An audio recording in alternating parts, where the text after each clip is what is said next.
May I clarify, Your Honor? Yes, DOJ. Actually, I'm from the NBI, Your Honor. Actually, Your Honor, we do not acquire jurisdiction over the social media platform. We can only do requests, and the request we do is granted if the crime, which is the basis of the request, is also punishable in their jurisdiction. Yes, that is the duality of jurisdiction. Yes, Your Honor. But What is your basis in saying that we cannot acquire jurisdiction over the social media platform, notwithstanding the fact that both countries have the same law punishing the same crime? Because I believe when we say duality of jurisdiction, it means that we can acquire jurisdiction as well.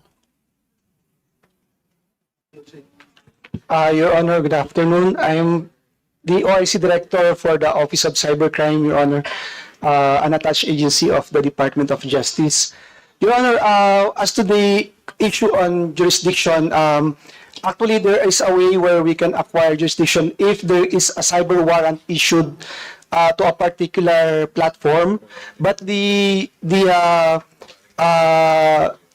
limitation of that cyber warrant pertains only to computer data or informations that are stored in the or being held by these platforms to be produced or provided to us in relation to a particular case already filed in court, Your Honor.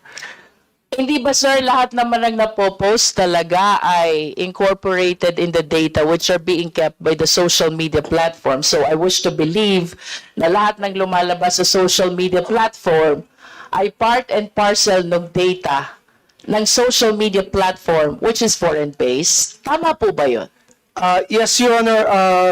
I agree with your statement, Your Honor. But there are also some instances like dito po yung pumapasok yung retention, Your Honor, where kunyari sa Pilipinas po sa atin, if we have a particular, if our law requires a particular number of months or years for that platform to retain all those informations, we can. We are now qualifying our answer now. CICC, right? No? Let's go to the basic question. Kaya po ba nating mag-acquire ng jurisdiction over the social media platform? Please do not qualify your answer first. Tun muna po tayo sa general rule. Kaya po ba o hindi? Because you were mentioning already about the cyber warrant, cybercrime warrant.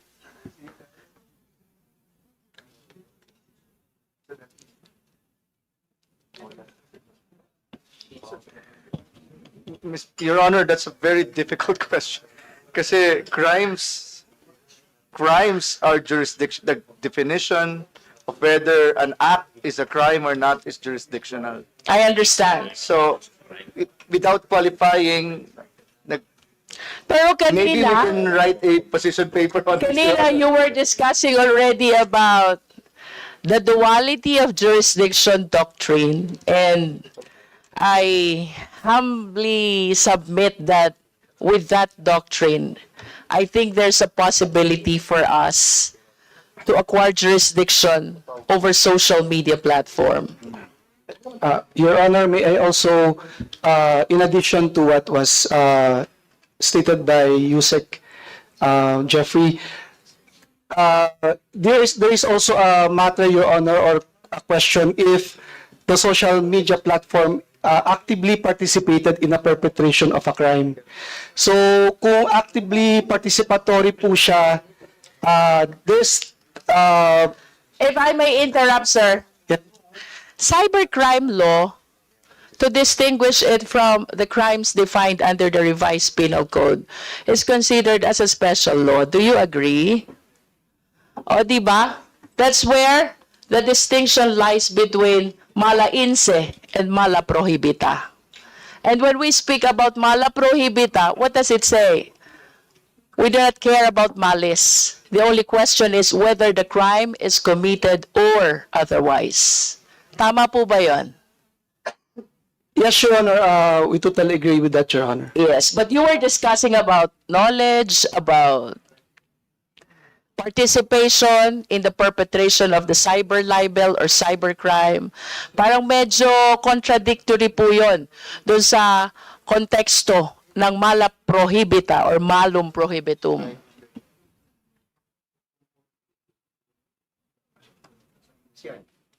I understand that the question is difficult, but at least we were able to discuss initially the duality of jurisdiction doctrine, which I hope you will be able to render a legal position paper.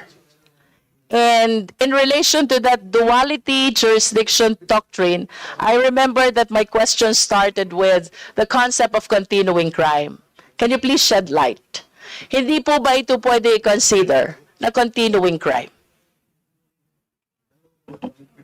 As long as the malicious post is still active, Yes. Your Honor. So you agree? Yes, Your Honor, we agree.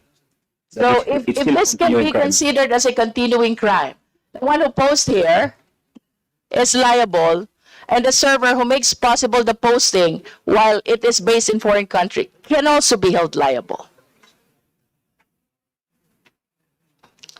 The question is difficult again.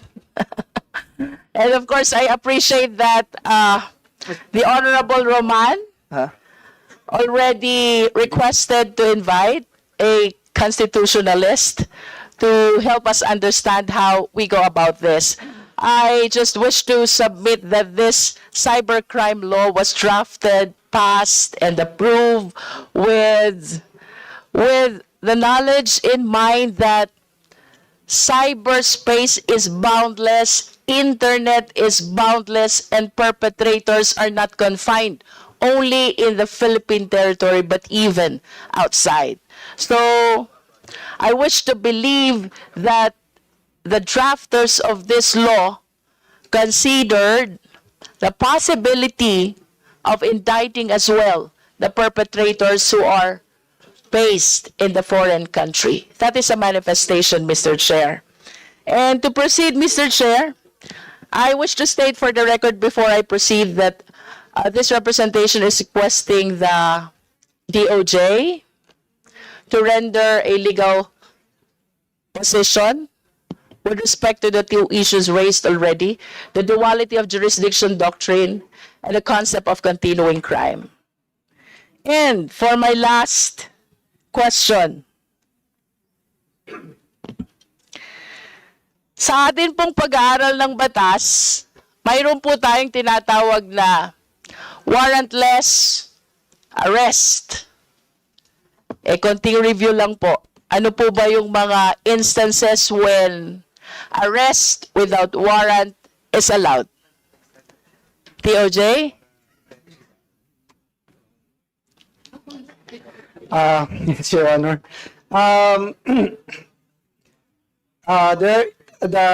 In the rules of court, Your Honor, the instances that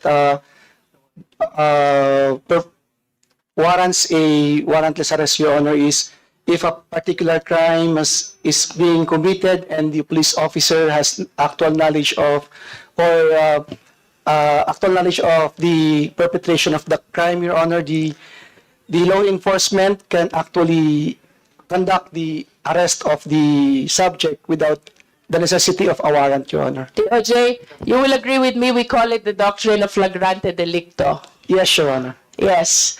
If a person is caught while committing a crime, he can be arrested even by a private citizen without need of a warrant. Yes, Your Honor. As a citizen arrest, Your Honor. Okay. Mayroon pong fake information, nakapost yung isang blogger. Can it be considered as flagrante delicto? Yes or no? Yes, Your Honor. Yes. For as long as the fake news is still posted. The one who posted it is in flagrante delicto. So the question now to the law enforcement, can we effect an immediate arrest, considering that the one who posted is caught in flagrante delicto? Yes, Your Honor, as long as the attribution could be established. Mr. Chair, ang dami po ng vloggers na can be